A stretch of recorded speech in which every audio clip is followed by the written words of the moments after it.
April মাসে আবহাওয়া থাকে বিরূপ। এছাড়া ফেব্রুয়ারি মার্চে রোজা ও এসএসসি পরীক্ষা হলে জাতীয় নির্বাচনের জনসংযোগ কঠিন হবে, এসব দাবি রাজনীতিবিদদের। নির্বাচন বিশ্লেষকেরা বলছেন, এসব বিবেচনায় জাতীয় নির্বাচন ২-৩ মাস আগে পরে হতেই পারে। তবে সুষ্ঠু নির্বাচনের স্বার্থে কিছুটা ছাড় দিতে হবে রাজনৈতিক দল বা সরকারকে।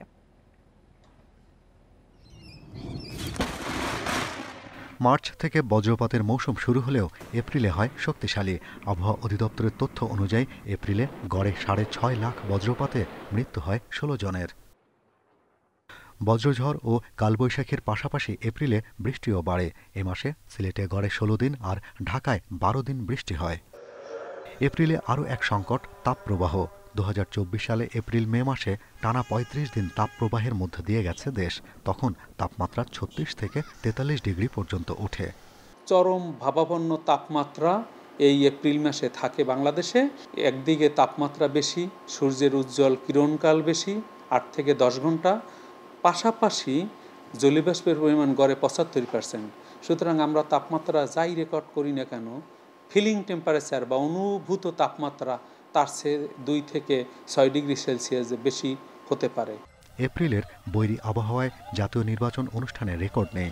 ৫৪ বছরের নির্বাচন হয়েছে ১২টি। ১৯৭৩ সালে ভোট হয় মার্চে। এরপর থেকে ১৯৯১ সাল পর্যন্ত জাতীয় নির্বাচন হয়েছে ফেব্রুয়ারি থেকে মের মধ্যে।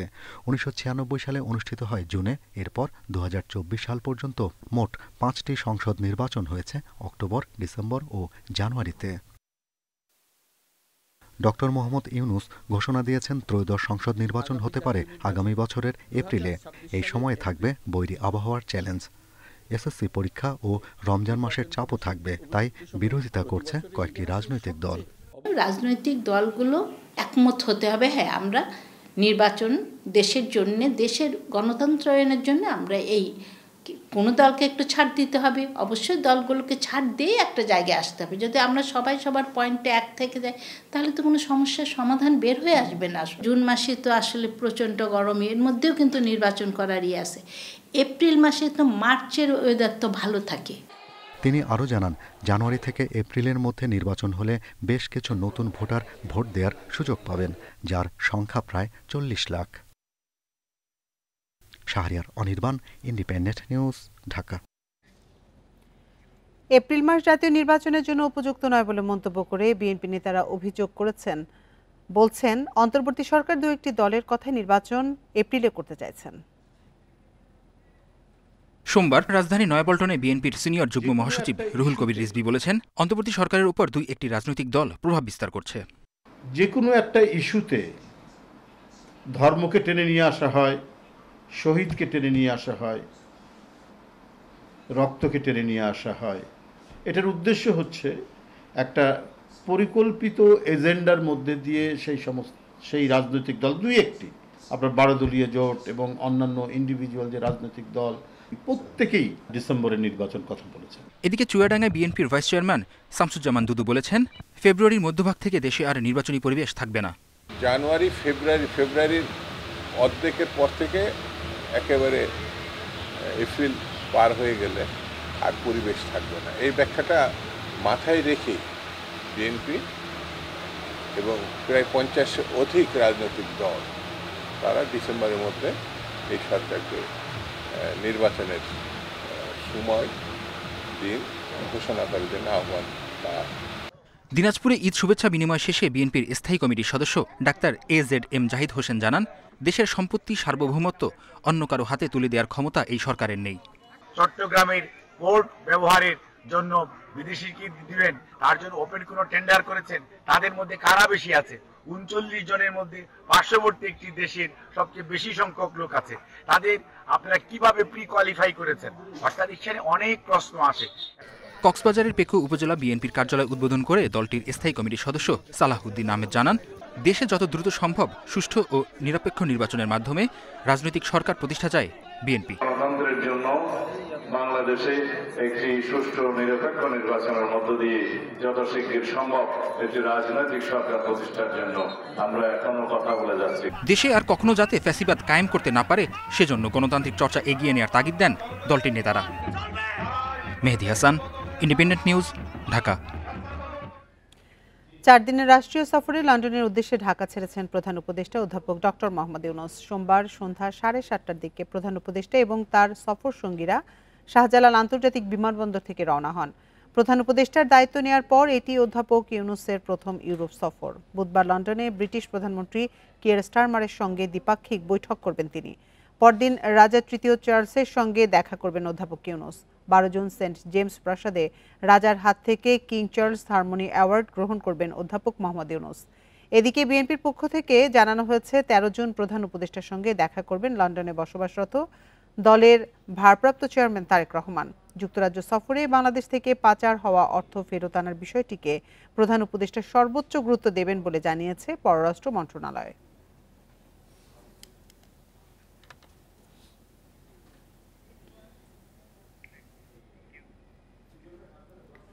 লন্ডনে তারেক রহমানের সঙ্গে প্রধান উপদেষ্টার সাক্ষাৎ হলে জনগণ খুশি হবে বলে মন্তব্য করেছেন বিএনপির যুগ্ম মহাসচিব শহীদ উদ্দিন চৌধুরী অ্যানি।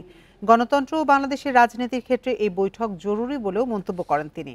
সোমবার বিকেলে লক্ষ্মীপুর সদর উপজেলার ভবানীগঞ্জ উচ্চ বিদ্যালয় মাঠে ইউনিয়ন বিএনপির প্রতিনিধি সভায় তিনি এসব কথা বলেন। অ্যানি বলেন, এপ্রিলে রোজার মধ্যে ভোট হলে প্রচারণা ভালো হয় না, এজন্য রোজার আগেই ভোটের দাবি জানান তিনি। বলেন, গত 17 বছর ফ্যাসিস্ট শেখ হাসিনা জোর করে ক্ষমতা দখল করে রেখেছিল। ফ্যাসিস্ট পালিয়ে গেলেও এখনও ষড়যন্ত্র চলছে বলে সতর্ক করেন তিনি। এজন্য নেতাকর্মীদের সজাগ থাকার আহ্বান জানান বিএনপির যুগ্ম মহাসচিব।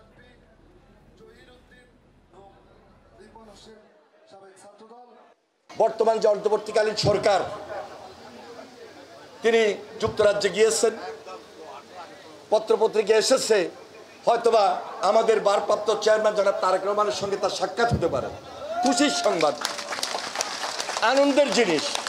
বাংলাদেশের গণতন্ত্রের জন্য এই ধরনের যদি একটা বৈঠক হয়, খুব স্বাভাবিক কারণে আমরা জনগণ উপকৃত হব, বাংলাদেশ উপকৃত হবে।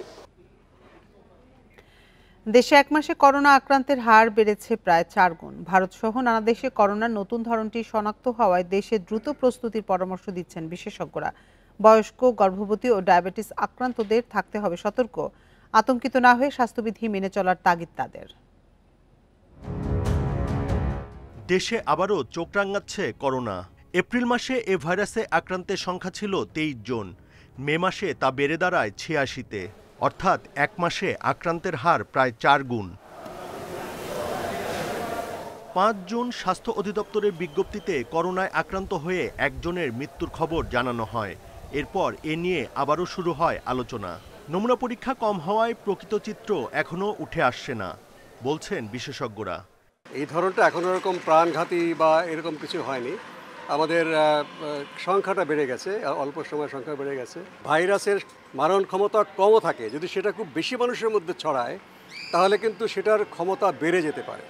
কাজেই যত বেশি কমানো যায় এইটার ভাইরাসের সংক্রমণটা, তত বেশি এটার পরিবর্তিত হওয়ার আশঙ্কাটা কমে যাবে। নন ফার্মাসিউটিক্যাল প্রিভেনশন, অর্থাৎ ওষুধপত্র বা টিকা না দিয়ে যে প্রতিরোধ, ওইটার উপরই আপাতত আমাদের জোর দিতে হবে। এখনও আতঙ্কিত হওয়ার দরকার নেই, কিন্তু অবশ্যই আমাদের সতর্ক হতে হবে। ভারতে NB-181 নামে যে নতুন ধরনের ভাইরাস ছড়িয়ে পড়েছে সেটি দ্রুত পরিবর্তনশীল। আতঙ্কিত না হয়ে সবাইকে স্বাস্থ্যবিধি মানার নির্দেশনা দেয়া হচ্ছে। বয়স্ক, গর্ভবতী ও জটিল রোগে আক্রান্তদের বিশেষ সতর্কতা নিতে হবে। প্রতিরোধমূলক ব্যবস্থা নিতে হবে স্বাস্থ্য অধিদপ্তর ও মন্ত্রণালয়কে, বলছেন বিশেষজ্ঞরা। পরিস্থিতি যাই হোক, সেটার জন্য এইভাবে সামাল দেয়া যায় যে যাতে করে আমরা বিব্রত না হই বা আমরা মনে হয় যে আমরা প্রস্তুতি নিই। আচ্ছা, এর পাশাপাশি আমাদের একটা বৈশ্বিক বা আমাদের পার্শ্ববর্তী যে দেশগুলো, সেখানে এটা কীরকম ছড়াচ্ছে, কতটুকু মৃত্যু কীরকম হচ্ছে, কাদের হচ্ছে, এটা সম্বন্ধে আমাদের তথ্যপত্র সংগ্রহ করতে হবে। এ মৌসুমে 3 দিনের বেশি জ্বর থাকলে দেরি না করে চিকিৎসকের পরামর্শ নেয়ার কথাও বলছেন বিশেষজ্ঞরা। Buddhadeb Kundu, independent news, Dhaka. এবার ঈদের ছুটি বেশি হয় এখনো রাজধানীতে ফিরতি গাড়ির চাপ পড়েনি। স্বল্প ছুটি পাওয়া মানুষজন ঢাকায় ফেরা শুরু করলেও বাড়ি ফেরার পথে চাপ এখনো বেশি। ভাড়া নিয়ে অভিযোগ থাকলেও স্বস্তি মিলছে অনেকের ঈদ যাত্রায়। দীর্ঘ ছুটিতে রাজধানীবাসী অনেকেই বিভিন্ন জেলায় গেছেন ঈদের আগে। তবে ভোগান্তি এড়াতেও কাজ শেষে ঈদের পরেও শেকড়ের টানে ঢাকা ছাড়ছেন অনেকে। রাজধানীতে ফেরার পাশাপাশি এখনও চলছে বাড়ি ফেরার যাত্রা। মধ্যরাতেও বাস টার্মিনালে যাত্রীদের ভিড় চোখে পড়ার মতো। ছুটি আমার আগে হয়েছে, কিন্তু আমি একটু 2 দিন পরে যাইতেছি, বাল বাচ্চার জন্য মাংস টাংস নিয়ে যাইতেছি। এখন ভিড় আছে। হ্যাঁ, টিকিট পাচ্ছি। পরিবারের সঙ্গে ঈদের দিনটি কাটাতে না পারলেও এখন সময় সুযোগ পেয়ে ঢাকা ছাড়ছেন সাধারণ মানুষ। আমি যাচ্ছি হলো আমার গ্রামের বাড়িতে, তো কিছুদিন ছুটি পেয়েছি, ফ্যামিলির সাথে সময় দিব। ঈদের আগের যে চাপটা ছিল এই চাপটা এখন আর নাই, কমে গেছে আল্লাহ দিলে। আর ভাড়াও তেমন বেশি না, ন্যায্য ভাড়াই নিচ্ছে। আবার অনেকেই স্টেশনে গিয়ে ট্রেনের টিকিট না পেয়ে বিরক্তি প্রকাশ করেছেন। কালোবাজারে ওরা টিকিট কাইটা সিন্ডিকেট করতেছে, ওরা 100 টাকার টিকিট 500 টাকা নিয়ে বেচতেছে। এমন ভিড় যে ট্রেনের ছাদে ওইটাও যাইতে পারি নাই। কিছু ক্ষেত্রে অভিযোগ থাকলেও যাত্রীরা বলছেন ঈদের পরে এই যাত্রায় স্বস্তি পাচ্ছেন। তবে বাড়তি ভাড়া নিয়ে ক্ষোভ জানিয়েছেন অনেকে। Tareq Hossain, independent news, Dhaka. ঈদের টানা ছুটিতে রাজধানী অনেকটাই ফাঁকা। ব্যস্ত সড়কগুলোতে নেই গাড়ির চাপ, অনেকটাই শান্ত ও নিরাপত্তায় রাজধানীর এক নতুন রূপ দেখা গেল এই কদিন। যানজটহীন সড়কে যাতায়াতে খুশি চালক ও যাত্রীরা। ঢাকা একদিন সম্পূর্ণ যানজট মুক্ত হবে এমন প্রত্যাশা রাজধানীবাসীর। রাজধানীর অন্যতম ব্যস্ত এলাকা কারওয়ান বাজারের চিত্র এটি। নেই চিরচেনা যানজট, ফুটপাতে হকারদের কোলাহল, ওভারব্রিজে ব্যস্ত মানুষের ঢল কিংবা তাড়াহুড়ো করে বাসে ওঠার দৃশ্য। রাজধানীর গণপরিবহন কম থাকায় প্রধান সড়কগুলো দাপিয়ে বেড়াচ্ছে অটোরিকশা। যানজট কম থাকায় খুশি চালকরা। স্বস্তিতে চলাফেরা করতে পেরে খুশি নগরবাসী। রাস্তাঘাট ফাঁকা, ফ্রি, এটা যদি অলওয়েজ থাকে তাহলে আমরা আসলে সবসময় আমাদের চলাফেরা করতে খুবই আনন্দ লাগবে। আমরা যারা অরিজিনালি ঢাকার মানুষ তারা এই সময়টা একটু বেশি মজা পায় আর কি ঢাকাতে ঘুরতে। একই দৃশ্য রাজধানীর মেট্রো রেলেও। ভিড়ভাট্টা না থাকায় স্বস্তি প্রকাশ করেন যাত্রীরা। আমি শেষ কবে সিটে বসে এসেছি মেট্রো রেলে আমার মনে নেই, আজকে অনেকদিন পর পেয়েছি, খুব ভালো লাগছে। রাজধানী বলতে গেলে পুরোটাই ফাঁকা, সো এখন যাতায়াত করতে অনেকটাই কমফোর্ট লাগছে। নগরীর নিরাপত্তায় কাজ করছেন আনসার পুলিশ সহ আইনশৃঙ্খলা বাহিনীর সদস্যরা। অনেকটা অলস সময় পার করলেও যে কোনো ধরনের অনাকাঙ্ক্ষিত ঘটনা এড়াতে প্রস্তুত তারা। উল্টাপাল্টা বা ট্রাফিক শৃঙ্খলাটা ধরে রাখার জন্য হালকা আছে, তারপরে এর মধ্যে আমরা চেষ্টা করতেছি যে কোনো গাড়ি যেন উল্টা না যেতে পারে। যেমন দেখতেছেন হালকা আছে, তারপরেও কিন্তু আমাদের ট্রাফিক সদস্য আছে যেন অনাকাঙ্ক্ষিত কোনো ঘটনা না ঘটে। কোটি মানুষের পদচারণায় মুখরিত ঢাকাবাসীর দৃষ্টি কেড়েছে স্নিগ্ধ প্রকৃতি। দেখা মিলেছে কলাবতী আর কৃষ্ণচূড়ার। রাজধানীর এই নতুন চিত্র দেখে মুগ্ধ নগরবাসী। মেহেদী হাসান, ইন্ডিপেন্ডেন্ট নিউজ, ঢাকা। ঈদের ছুটিতে সারা দেশের দর্শনীয় স্থানগুলোতে স্বজন বন্ধুবান্ধব নিয়ে ঘুরে বেড়াচ্ছেন দর্শনার্থীরা। টাঙ্গাইলের ভুয়াপুরে যমুনা সেতু আঞ্চলিক জাদুঘরে প্রতিদিনই বাড়ছে ভিড়। এখানে 5000-এর বেশি বন্যপ্রাণী সংরক্ষণ ও নমুনা রয়েছে। বিনোদনের পাশাপাশি শিক্ষা ও গবেষণায়ও ভূমিকা রাখছে জাদুঘরটি। যমুনা সেতু আঞ্চলিক জাদুঘরে ঢুকলে দেখা মেলে বাঘ, হরিণ, কুমির, সাপসহ নানা বন্য প্রাণীর। তবে এগুলো জীবিত নয়, মৃত প্রাণীকে বিশেষ প্রক্রিয়ায় সংরক্ষণ করা হয়েছে। জাদুঘরে ঠাঁই পেয়েছে ঐতিহ্যবাহী অনেক জিনিসপত্র। সেতু নির্মাণের দুর্লভ অনেক ছবিও স্থান পেয়েছে, যা দেখতে প্রতিদিন বিভিন্ন এলাকা থেকে আসছেন অনেকে। একই ছাদের নিচে নানা নিদর্শন দেখার সুযোগে উচ্ছ্বসিত দর্শনার্থীরা। পশু পাখি, মাছ থেকে শুরু করে সামান্য প্রজাপতিও এখানে খুব সুন্দর একটা জায়গা পেয়েছে। তো একটা সমৃদ্ধ জাদুঘরে আসতে পারে আমার খুব ভালো লাগছে। বিনোদনের পাশাপাশি শিক্ষা ও গবেষণাতেও ভূমিকা রাখছে এই জাদুঘর। ভবিষ্যতে আরও সমৃদ্ধ করার প্রত্যাশা কর্তৃপক্ষের।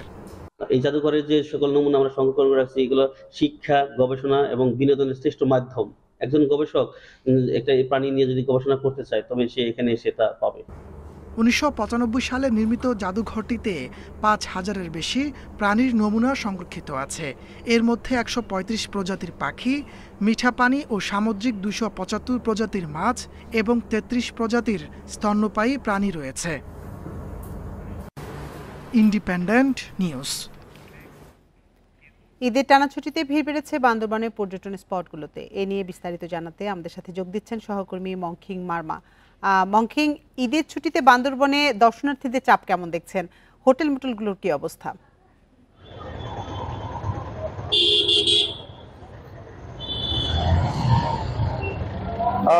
বান্দরবানে গতকাল থেকেই সব জায়গাতেই বান্দরবান যে সকল দর্শনীয় স্থান রয়েছে সেগুলোতে যে পরিমাণ দর্শনার্থী আশা করেছেন এখানকার স্থানীয় বাসিন্দারা এবং ব্যবসায়ীরা, ঠিক সেই পরিমাণেই এখানে দর্শনার্থী এসেছেন বলে তারা আমাদেরকে জানিয়েছেন।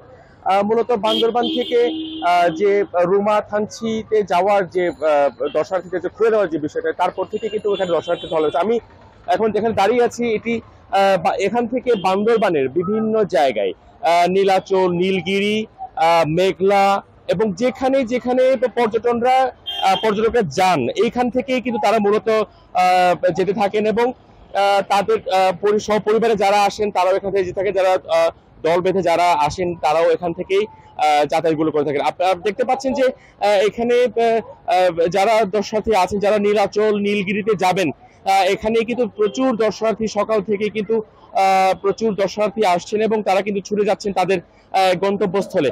এবং আরেকটি বিষয় জানতে চাই যে গতকালকে বগালে চিম্বুকে বিভিন্ন জায়গায় ঘুরে দেখেছি, সেখানে যে পরিমাণ নিরাপত্তা, সেই নিরাপত্তা জোরদার করার যে বিষয়টি সেটি কিন্তু নিশ্চিত করেছেন এখানকার স্থানীয় পুলিশ প্রশাসন, পাশাপাশি কিন্তু এখানকার সেনাবাহিনী। এখানে যারা বগালেকে ঘুরতে গিয়েছেন এবং থানচিতে ঘুরতে গিয়েছেন তাদেরকে বিভিন্ন জায়গায় তাদের পরিচয় দিয়ে এবং তারা যেখান থেকে এসেছেন তাদের ঠিকঠাক নির্দেশনার মাধ্যমে কিন্তু তারা এখান থেকে ছুটে যাচ্ছেন। আরেকটি বিষয় জানতে চাই যে বান্দরবানের দর্শনার্থী আসলে এবারের মতন আগে আসলে এরকম ঢল নামেনি এবং এখানে যারা স্থানীয় ব্যবসায়ী আছেন তারা বলছেন যে তাদের যে আশা অনুযায়ী এখানে পর্যটকরা এসেছেন এবং জেলা প্রশাসনের পক্ষ থেকে এই সকল দর্শনার্থীদের নিরাপত্তার বিষয় নিয়ে তারা কিন্তু সুনিশ্চিত করেছে। এবং গতকালকেই রাতে জেলা প্রশাসকের আমরা দেখেছি যে বান্দরবানের বিভিন্ন হোটেলে তিনি স্বয়ং নিজে গিয়েছেন এবং সেখানে যারা দর্শনার্থী আছেন তারা কিভাবে আছেন এবং তাদের কাছ থেকে কোনো বাড়তি ভাড়া দেওয়া হচ্ছে কিনা এবং তারা কোনো নিরাপত্তাহীন মনে করছে কিনা, নিরাপত্তা যে বিষয়গুলো আছে সেগুলো তারা কি কোনো কমতি আছেন কিনা সেই বিষয়গুলোকে তদারকি করছে। এই হচ্ছে আমার কাছে বান্দরবানের সর্বশেষ তথ্য পর্যটন স্পটগুলো। বান্দরবান থেকে সবশেষ তথ্য জানাচ্ছিলেন সহকর্মী মংখিং মার্মা। রাজশাহী, খুলনা সহ 4 বিভাগ ও 6 জেলার উপর দিয়ে বয়ে যাচ্ছে মৃদু তাপপ্রবাহ। এই অবস্থা আরও কয়েকদিন অব্যাহত থাকার পূর্বাভাস দিয়েছে আবহাওয়া অধিদপ্তর। সংস্থাটির তথ্যানুসারে মৌসুমী বায়ু কম সক্রিয় থাকায় সারা দেশে কমেছে বৃষ্টি, তবে চলতি সপ্তাহ থেকে বৃষ্টির পরিমাণ বাড়তে পারে। এদিকে আজ চট্টগ্রাম, সিলেট সহ ময়মনসিংহে বৃষ্টি হতে পারে। কোথাও কোথাও আকাশ থাকবে মেঘলা। সারা দেশে দিন ও রাতের তাপমাত্রা প্রায় অপরিবর্তিত থাকবে। সোমবার দেশের সর্বোচ্চ তাপমাত্রা রেকর্ড করা হয় সৈয়দপুরে 37.5 ডিগ্রি সেলসিয়াস। এ সময় রাজধানীর তাপমাত্রা ছিল 34.5 ডিগ্রি সেলসিয়াস।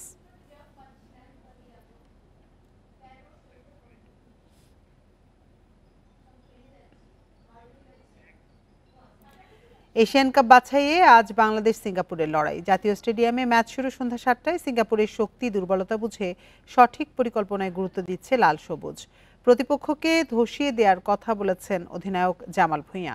শিষ্যদের সামর্থ্যে বিশ্বাস রেখে জয়ের আশা কোচ কাবরেরার। লাল সবুজের সমিত সোম সিঙ্গাপুর ম্যাচে হবে অভিষেক। হামজা, ফাহমেদুল কাজেম মিডফিল্ডে অপশন অনেক। অধিনায়ক জামাল ভুঁইয়াই একাদশে সুযোগ পাওয়া নিয়ে সংশয়ে।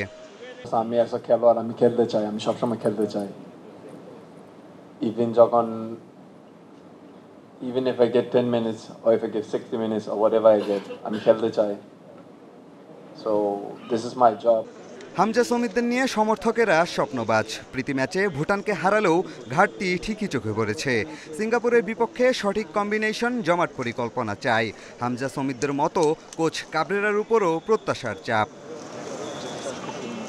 সেট পিসে দখল, বিল্ড আপ ফুটবলে জোর দিয়ে প্রস্তুতি নিয়েছে বাংলাদেশ দল। মূল সমস্যা স্ট্রাইকিং জোনে, সেখানে বিকল্প ভাবতে পারেন কোচ। গোল করা কিংবা করানোই হামজা সমিতের উপর নির্ভর করবে বেঙ্গল টাইগার্স। সিঙ্গাপুর বল পজিশনে খুবই ভালো, তো এই জায়গাটায় তাদের জন্য সমস্যা তৈরি করতে হবে। সিঙ্গাপুর বিল্ড আপেও খুবই ভালো, সেট পিসে তাদের আক্রমণ ভাগ ভালো, সেখানেও আমরা তাদের জন্য সমস্যা সৃষ্টি করতে পারি, তবে আমরা তাদের ধসিয়ে দিতে চাই।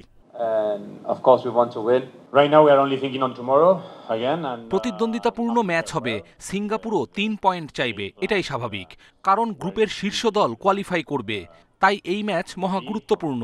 যে কারো সঙ্গেই ভালো ফুটবল খেলতে হবে, তবে বিশ্বাস করি আমরা জিতব।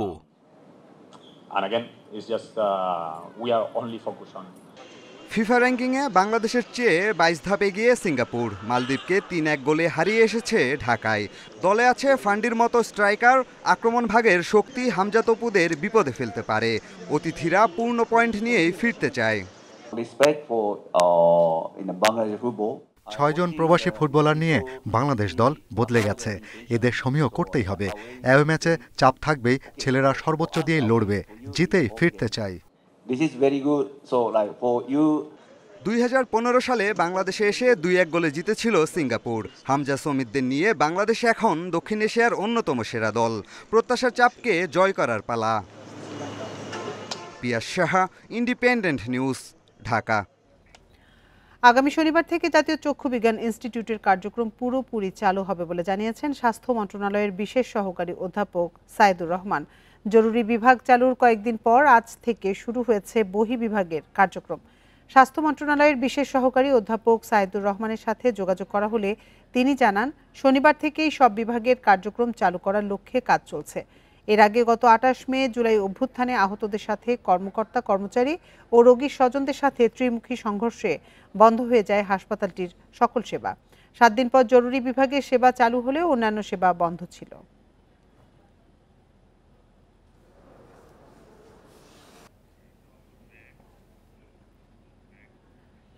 উজানের ঢল ও বৃষ্টিতে আগাম বন্যায় চলনবিল এলাকায় তলিয়ে গেছে কাঁচা পাকা বড় ফসল। ঈদের ছুটিতে শ্রমিক সংকটে তলিয়ে যাওয়া ফসল কাটতে দেখা গিয়েছে বিপত্তি।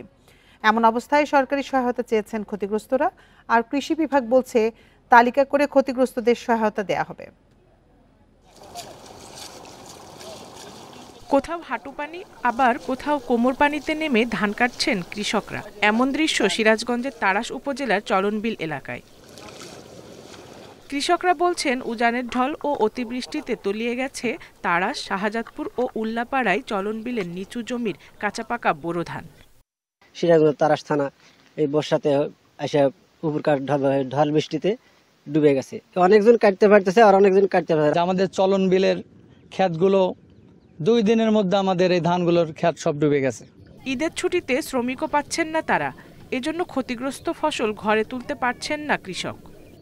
ধান কাটার লেগে সিরিয়াল দিয়ে লোক পাওয়া যায় না। লোক পাওয়ার না কারণে কত ভুই মনে এখনো বর্তমান পানি ডুবে আছে। কৃষি বিভাগ বলছে, বন্যা আসার আগেই চলনবিল এলাকায় 96 ভাগ ধান কাটা শেষ হয়েছে। মাঠে থাকা কিছু ফসল নষ্ট হয়েছে। ক্ষতিগ্রস্তদের তালিকা করে সহায়তার আশ্বাস কর্মকর্তাদের। ইতিমধ্যে পানি কমা শুরু হয়েছে। আশা করছি যদি এরকম আরো 4-5 দিন থাকে তাহলে আমাদের কৃষক ভাইদের ধান কাটা শেষ হয়ে যাবে এবং তাদের যে কোনো ধরনের সহায়তার জন্য আমরা তাদের পাশে অবস্থান করছি। চলনবিলে এবার 22,505 হেক্টর জমিতে বোরোর আবাদ হয়েছে। এর মধ্যে ক্ষতিগ্রস্ত হয়েছে 113 হেক্টর জমির ধান। Independent news. আগে যেমনটি জানিয়েছি, পশু চামড়া সংগ্রহের খবর, এ নিয়ে বিস্তারিত জানাতে আমাদের সাথে নাটোর থেকে যোগ দিচ্ছেন আমাদের সহকর্মী বাপ্পি লাহিড়ী। বাপ্পি, নাটোরের চক বৈদ্যনাথ চামড়ার বাজারে এবার চামড়া সংগ্রহের লক্ষ্যমাত্রা অর্জন হয়েছে কিনা, ব্যবসায়ীরা কি বলছেন?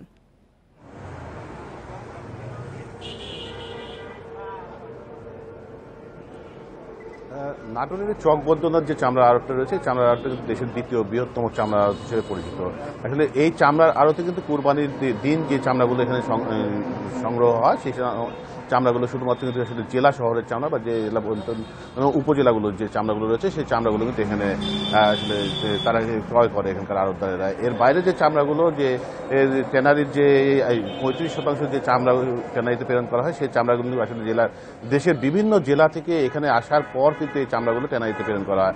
আর এখন পর্যন্ত যে চামড়াগুলো এখানে তারা সংগ্রহ করছে, এই চামড়াগুলো শুধুমাত্র জেলার চামড়া, এখনো আসলে অন্যান্য জেলার যে চামড়াগুলো, সেই চামড়াগুলো আসেনি। আগামী বৃহস্পতিবার এবং শুক্রবার যে হাটবার রয়েছে, সেই হাটবার আছে কুরবানি ঈদের পর প্রথম যে হাটবার রয়েছে, সেই হাটবারে শুধুমাত্র এখানকার যে ছাগল, খাসি, ভেড়ার যে চামড়াগুলো রয়েছে, সেই চামড়াগুলো এখান থেকে আসলে বিক্রি হবে, এমনটাই এখানকার ব্যবসায়ীরা আমাদেরকে জানিয়েছেন। আর এর বাদে যে গরুর চামড়াগুলো রয়েছে, সেই গরুর চামড়াগুলো কিন্তু আসলে আগামী হাটবারে তারা এখানকার আড়তদারেরা ক্রয় করবেন। এই ক্রয় করার পর কিন্তু আসলে পরবর্তী যে হাট রয়েছে, সেই হাটে হয়তো বা সম্পূর্ণ চামড়া এরা সংগ্রহ করতে পারবে, তখন বলা যাবে আসলে নাটোরে কী পরিমাণ চামড়া সংগ্রহ হয়েছে। তবে এখানকার ব্যবসায়ীরা বলছেন যে প্রতি বছরের মতো কিন্তু তারা আসলে ট্যানারিতে যে পরিমাণ চামড়া সরবরাহ করতে, এবারও তারা সেই তাদের লক্ষ্যমাত্রা পূরণ হবে। আর এখন পর্যন্ত যে চামড়ার এখানে নাটোরের চামড়ার বাজার নিয়ে চামড়া যে অনেকে যে হরতাল অভিযোগ করেছে যে মৌসুমী ব্যবসায়ীরা দাম পাচ্ছে না বা চামড়ায় যে পচন ধরেছে সেই পচনটা আসলে নাটোরের ব্যবসাটা একটু ভিন্ন রকম, কারণ এখানে যে চামড়াগুলো সংগ্রহ করা হয় সেই চামড়াগুলো কাঁচা চামড়া, সেই কাঁচা চামড়া নিয়ে আসার পরপরই কিন্তু এখানে আসলে লবণজাত করা হয়, যার কারণে কুরবানির যে দিনটা সেই দিনটা যে দুপুরতে এই কাঁচা চামড়াগুলো এখানে আসে সেই কাঁচা চামড়াগুলো কিন্তু আসলে এখানে শত শত শ্রমিক রয়েছে, সেই শ্রমিকেরা কিন্তু তাৎক্ষণিক সারা রাত্রি মিলে তারা সেই কাঁচা চামড়াগুলো লবণজাত করে, যার কারণে এখানে আসলে নাটোরে চামড়া নষ্ট হওয়ার কোনো সম্ভাবনা থাকে না। আমরা আরেকটি বিষয় যেটা বলি যে কাঁচা চামড়া যে মৌসুমী ব্যবসায়ীরা যে অভিযোগগুলো করেন সেই অভিযোগগুলো এখানকার ব্যবসায়ীরা আমাদেরকে জানিয়েছেন যে তারা কোনোভাবেই চামড়া সরকার নির্ধারিত দামের বাইরে তারা কিনেনি, বরঞ্চ অন্যান্য জেলা থেকে তারা বেশি দামে এখানে চামড়া কিনেছে, যার ফলে এখানে চামড়া লক্ষ্যমাত্রা পূরণ হওয়ার সম্ভাবনাটাই অনেকটা বেশি এখানকার ব্যবসায়ীরা মনে করছেন। নাটোর থেকে জানাচ্ছিলেন সহকর্মী বাপ্পি লাহিড়ী। বৈরী আবহাওয়ার প্রভাবে এবার হাড়িভাঙ্গার ফলন কম, আম পেকেও যাচ্ছে আগেভাগে। জুনের 20 তারিখে বাজারে আসার কথা থাকলেও এখনই শুরু হয়েছে বিক্রি। আমের উৎপাদন কম হওয়ায় আগের বছরের চেয়ে হাড়িভাঙ্গার দাম বাড়তে পারে বলছে কৃষি বিভাগ। দেশের জিআই স্বীকৃতি পাওয়া রংপুর অঞ্চলের এই আম বিভিন্ন জেলা ছাড়াও পাঠানো হয় বিদেশে। রংপুরের সব উপজেলাতেই কম বেশি চাষ হয় হাড়িভাঙা আমের। গত কয়েক বছরে সারা দেশে বেড়েছে সুমিষ্ট ও আশিন এই আমের চাহিদা। ভালো লাভ হওয়ায় রংপুর অঞ্চলের অনেক কৃষক অন্য ফসলের পরিবর্তে এখন আম চাষে ঝুঁকছেন। জুনের 20 তারিখ থেকে বাজারে হাড়িভাঙা পাওয়ার কথা থাকলেও এখনই শুরু হয়েছে বিক্রি। কৃষকরা বলছেন গ্রীষ্মের শুরুতে পর্যাপ্ত বৃষ্টি না হয় এবং প্রখর রোদের কারণে আমের গুটি আশানুরূপ বড় হয়নি। এতে ফলন কমার পাশাপাশি জুনের শুরুতেই পাকা শুরু হয়েছে আম। আগের থেকে কম হলেও তুলনামূলকভাবে হাড়িভাঙা আম আছে আমাদের এদিকে। আমের উৎপাদনটা কম, সেহেতু বলতে চাই যে আমরা আশাবাদী যে আমের বাজারে এবার ইনশাল্লাহ আমরা ভালোই পাবো। প্রকারভেদে হাড়িভাঙা আমের দাম 70 থেকে 90 টাকা কেজি। চাহিদার কারণে কুরিয়ারের মাধ্যমে বিদেশে পাঠানো হয় দেশের জিআই পণ্য হাড়িভাঙা। মূল আসার সময় আমাদের মুকুল অনেক ছিল, কিন্তু সে পরিমাণে আমাদের আম আসেনি। মূল্যমান আশা করতেছি বাজার রেট, এখনো তো হাড়িভাঙা আমের বাজার রেট শুরু হয়নি, বাজার শুরু হলে আশা করা যায় মোটামুটি আর কি। কৃষি বিভাগ বলছে চলতি বছর রংপুর জেলায় 30,000 মেট্রিক টন আম উৎপাদন হতে পারে। গত বছরের চেয়ে ফলন কমায় বাড়তে পারে দাম। অলরেডি এটি জিআই পণ্য হিসাবে স্বীকৃতি পেয়েছে, আমরাও গর্বিত রংপুরবাসী। যদিও বছর কিছুটা অনাবৃষ্টি ছিল এবং পরবর্তীতে একটি ঝড় হয়, তো সেখানে কিছু ছোট আম পড়ে গিয়েছে। তো তারপরে আমরা আশা করি যে আমরা যে লক্ষ্যমাত্রায় নির্ধারণ করেছি প্রায় 30,000 মেট্রিক টন আম, সেটি আমরা অর্জন করতে পারবো। এবছর রংপুরে 1915 হেক্টর জমিতে হাড়িভাঙা আমের চাষ হয়েছে। এর মধ্যে বেশি চাষ হয় মিঠাপুকুর ও বদরগঞ্জ উপজেলায়। সোহেলি জাহান, ইন্ডিপেন্ডেন্ট নিউজ।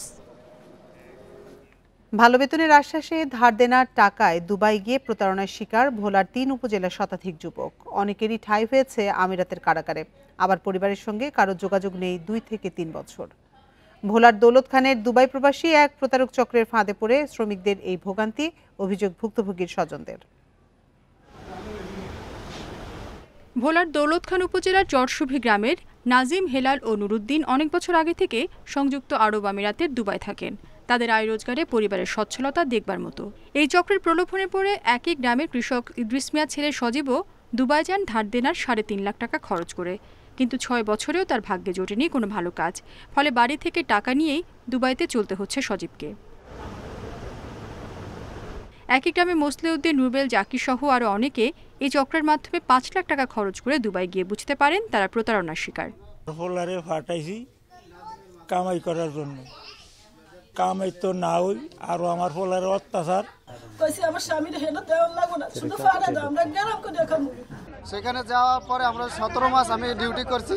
নাজিম সেখানে আমার 17 মাস ডিউটির কোনো বেতন এবং স্যালারি দেয় না। ভোলার চরফ্যাশন উপজেলার দুলাল, বোরহানুদ্দিন উপজেলার শাকিল, রাসেল সহ অনেক যুবক নাজিম চক্রের মাধ্যমে দুবাই গিয়ে একই ধরনের প্রতারণায় পড়েন বলে অভিযোগ। অভিযোগের বিষয়ে সপরিবারে দুবাই প্রবাসী নাজিম, হেলাল কিংবা নুরুদ্দিনের বক্তব্য পাওয়া যায়নি। তবে তাদের স্বজনদের দাবি, যারা দুবাই গেছে তারা আলাদাভাবে থাকতে চাওয়ায় ঘটে বিপত্তি। এরা নতুন কোম্পানি করতো, আবার এরাই মালিক হইতে চায় যে এই সমস্যা হয়েছে এই জায়গায়। দুবাই নেওয়ার কথা বলে এভাবে প্রতারণার বিষয়টি এখন ফিরছে এলাকাবাসীর মুখে মুখে। লিখিত অভিযোগ পেলে উপযুক্ত ব্যবস্থা নেওয়ার আশ্বাস প্রশাসনের। কোনো প্রতারক চক্র যদি এখানে কাজ করে থাকে তাদেরকে অবশ্যই আমরা শাস্তির আওতায় আনব। আমি বলবো যারা ভিকটিম আছেন তারা যেন যথাযথভাবে আমাদের কাছে আবেদন করেন এবং আমরা এক্ষেত্রে সর্বোচ্চ আইনগত ব্যবস্থা গ্রহণ করব। দুবাইয়ের কারাগারে আটক কিংবা যোগাযোগের বাইরে থাকা প্রবাসীদের ফিরিয়ে আনা আর প্রতারণায় জড়িতদের বিরুদ্ধে শাস্তির দাবিতে উদ্বিগ্ন স্বজনরা ইতিমধ্যে মানববন্ধন সহ নানা কর্মসূচি পালন করেন এলাকায়। Independent news. আর এই ছিল এখনকার সংবাদে। ইন্ডিপেন্ডেন্ট টেলিভিশনের সব খবরে বিস্তারিত জানতে চোখ রাখুন ফেসবুক, ইউটিউব এবং এক্সে। এতক্ষণ সাথে থাকার জন্য ধন্যবাদ সবাইকে।